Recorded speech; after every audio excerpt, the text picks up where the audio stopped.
Hello students, valuation of goodwill का एक next question देखिए। निम्नलिखित सूचना से वास्तविक औसत लाभों के 3 वर्षों के क्रय द्वारा, अधिलाभों के 10 वर्षों के क्रय द्वारा और पूंजीकरण विधि द्वारा ख्याति का मूल्य ज्ञात कीजिए। मतलब तीनों ही विधियों से आपको ये एक तो वार्षिक औसत लाभों के 3 वर्षों के क्रय के आधार पर गुडविल का मूल्यांकन करना है, एक अधिलाभों के 10 वर्षों के क्रय के आधार पर करना है और पूंजीकरण विधि द्वारा ख्याति का मूल्य ज्ञात कीजिए। तो जो मैंने आपको जो पहले सब बताया था वो सब अब काम में आ जाएंगे इसमें कि देखिए, औसत विनियोजित पूंजी इसमें दे रखी है 4 लाख रुपया।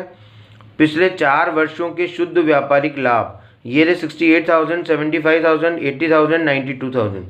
इसी प्रकार के व्यवसाय में सामान्य प्रत्याय की दर यह नॉर्मल रेट ऑफ रिटर्न 15% जो दी हुई है। फिर है पिछले 2 वर्षों के लाभों में गैर व्यापारिक विनियोगों से 3,000 रुपये की आय शामिल है। अगर किसी भी लाभ में गैर व्यापारिक विनियोगों से कोई आय शामिल होती है तो उसको हम लेस करते हैं, एडजस्टमेंट कर देंगे इसका। स्वामी एवं उसकी सेवाओं का उचित पारिश्रमिक 15,000 रुपया वार्षिक है। ये भी काफ़ी इंपॉर्टेंट क्वेश्चन है छोटा सा, लेकिन देखिए इसमें कि ये जो लाभ दिए हुए हैं वो 68, 75, 80, 92 ये दिए हुए हैं। जैसे लाभ दिए हुए हैं 68, 75 और कितने 80,000 है और 92,000 है। ये दोनों आप इसको ऐसे नहीं करके ऐसे कर सकते हैं। देखिए बुक में तो ऐसे किया हुआ है, मैं आपको ऐसे करके दिखाता हूँ। देखिए 68, 75, 80 और 92 प्रॉफिट 68,000, दूसरे साल के हैं 75,000, 80,000 और 92,000। ये 4 साल के लाभ दिए हुए हैं।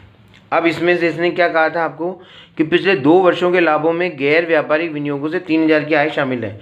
पिछले 2 वर्ष लेस करेंगे इनकम फ्रॉम आउटसाइड इन्वेस्टमेंट। जो व्यापार के बाहर विनियोग है, बाहरी विनियोग, उनमें से 3,000 शामिल है इसमें लास्ट के 2 सालों में। तो इसमें कुछ नहीं करेंगे, इसमें कुछ नहीं करेंगे, इसमें -3,000, इसमें -3,000। इसको करने से फिगर आता है 68,000, 75,000 और 80,000, सॉरी 80 नहीं, अब तो आएगा 77,000 और ये आएगा 89,000। ये हो गए 68, 75, 77 और 89,000। तो फिर है स्वामी का उचित पारिश्रमिक, ये बाद में एडजस्टमेंट कर लेंगे। यहाँ पर देखो ये 1, 2, 3, 4 लगातार लाभ बढ़ रहे हैं। देखिए 68, 75, 77, 89 लगातार बढ़ रहे हैं। यही बात इस बुक में देखिए इस तरह है, वही 68, 75, 70 इन 3,000 रुपये इधर माइनस करके दिखा दिया आपको और वो 89। अब ये लगातार जब लाभ बढ़ रहे होते हैं तब अपन क्या करते हैं, सामान्य औसत न लेकर वेटेड औसत लेते हैं, भारित औसत। भारित औसत में क्या कहते हैं 1, 2, 3, 4 इनको भार दिए जाते हैं। भार देकर और इनको इससे गुणा किया, इसको इससे गुणा किया, इसको इससे गुणा किया, इसको इससे गुणा किया, यहाँ पर आ गया। ये जो गुणनफल का योग जो आया उसमें भारों का भाग लगा देंगे। भार है 2, 3, 3, 6, 4, 10, 10 का भाग लगा देंगे। ये आ गया भारित औसत लाभ 80,500 रुपये। इसमें से लेस कर दो रेम्युनरेशन ऑफ ओनर, मालिक का, स्वामी का, उसकी सेवाओं के लिए उचित पारिश्रमिक 15,000 रुपये माना जाता है। जब मैंने आपको सबसे पहले इसका परफॉर्मा बताया था कि वास्तविक औसत लाभ कैसे कैलकुलेट करते हैं, उस समय मैंने आपको बताया था कि 2-3 एडजस्टमेंट होते हैं जो फैले हुए क्वेश्चन में सॉल्व कर सकते हैं और बाकी के स्वामी का पारिश्रमिक, भविष्य में होने वाले खर्चे, ना होने वाली आय, होने वाले आय, ये सब का एडजस्टमेंट बाद में करते हैं। तो इसमें फेयर रेम्युनरेशन ऑफ ऑनर जो है वो 15,000 जो है वो इसको यहाँ पर लेस कर दिया जाएगा। तो अब हो गया ये वार्षिक औसत लाभ हो गया 65,500। जब क्योंकि हमें वार्षिक औसत लाभ भी ज्ञात करना पड़ेगा, हमें अधिलाभ भी ज्ञात करना पड़ेगा और सबसे इसका वैल्यूएशन ऑफ गुडविल अपने को करना है। तो इसमें देखिए आपके सबसे पहले अब आपको एक्चुअल एवरेज प्रॉफिट पता है 65,500 रुपये। एक्चुअल एवरेज प्रॉफिट आपने कैलकुलेट कर लिया 65,500। अब आपको ज्ञात करना है अधिलाभ, क्योंकि अधिलाभ भी चाहिए आपको। तो अधिलाभ के लिए क्या फॉर्मूला है सुपर प्रॉफिट के लिए? Super profit is equal to actual average profit minus normal profit, यही है ना फॉर्मूला। तो एक्चुअल एवरेज प्रॉफिट तो पता है आपको 65,500 रुपये, लेकिन नॉर्मल प्रॉफिट पता नहीं है। नॉर्मल प्रॉफिट कैसे कैलकुलेट करते हैं? विनियोजित पूंजी को नॉर्मल रेट ऑफ रिटर्न से मल्टीप्लाई करके। तो इसमें सब कुछ लिखा हुआ है। औसत विनियोजित पूंजी 4 लाख रुपये है, तो मैं यहाँ डायरेक्टली यहाँ पर भी कैलकुलेट कर सकता हूँ 4 लाख, और नॉर्मल रेट ऑफ रिटर्न है 15%, तो 15% इसका जो आएगा वो आ जाएगा नॉर्मल प्रॉफिट। तो 65,500 माइनस 60,000 हो गई, इसको सॉल्व करने से 60,000 आता है। तो अधिलाभ मतलब सुपर प्रॉफिट कितना हुआ? सुपर प्रॉफिट हो गया 5,500 रुपये। तो ये हो गया एक्चुअल एवरेज प्रॉफिट और ये हो गया सुपर प्रॉफिट। अब अपने को जैसा प्रश्न कहेगा वैसा अपन वैल्यू ऑफ गुडविल कैलकुलेट कर देंगे। अब हम लिखेंगे वैल्यू ऑफ गुडविल। अब उसने जैसे जैसे निकलवाया, नंबर 1 पे निकलवाया इसने वार्षिक औसत लाभों के 3 वर्षों के क्रय के आधार पर। नंबर फर्स्ट है एक्चुअल एवरेज प्रॉफिट गुणा 3। तो एक्चुअल एवरेज प्रॉफिट है आपका 65,500 मल्टीप्लाइड बाई 3। इसको सॉल्व कर देंगे, ये आ जाएगा वैल्यू ऑफ गुडविल 0 0 15 की 5 1 1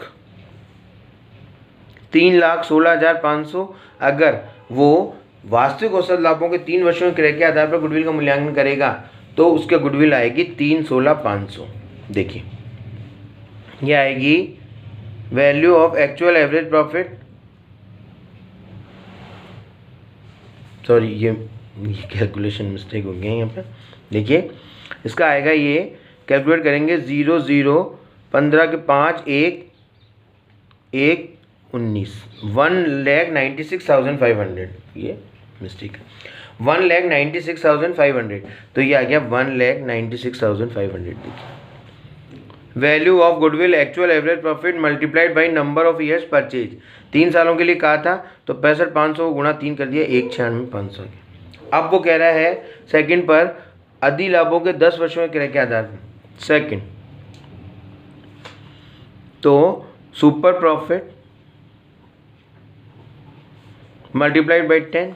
सुपर प्रॉफिट है आपका 5,500 ये रहा, और गुणा 10 बराबर 55,000। अगर सुपर प्रॉफिट के आधार पर अगर वो कहता है तो 55,000 रुपये की गुडविल होती है। तो सुपर प्रॉफिट के आधार वैल्यू ऑफ गुडविल, अगर वो super profit number of years purchase 10 साल से कह रहा है 55,000 रुपये आएगा। अब वो कह रहा है पूंजीकरण विधि द्वारा ख्याति का मूल्य ज्ञात करो। पूंजीकरण विधि द्वारा, तो पूंजीकरण विधि है नंबर 3 कैपिटलाइजेशन मेथड। मैंने आपको पहले बताया था कि कैपिटलाइजेशन मेथड दोनों का हो सकता है। इसने कुछ नहीं कहा है आपको, वास्तविक औसत लाभों का भी पूंजीकरण कर सकते हैं और अधिलाभों का भी पूंजीकरण कर सकते हैं। अगर किसी का कह देता है प्रश्न डायरेक्टली तो उसी का करते हैं, नहीं कहते मैं आपको दोनों तरीके से करके बता देता हूँ इसको कि नंबर, अब इसमें ए डाल देता हूँ मैं, यदि वास्तविक औसत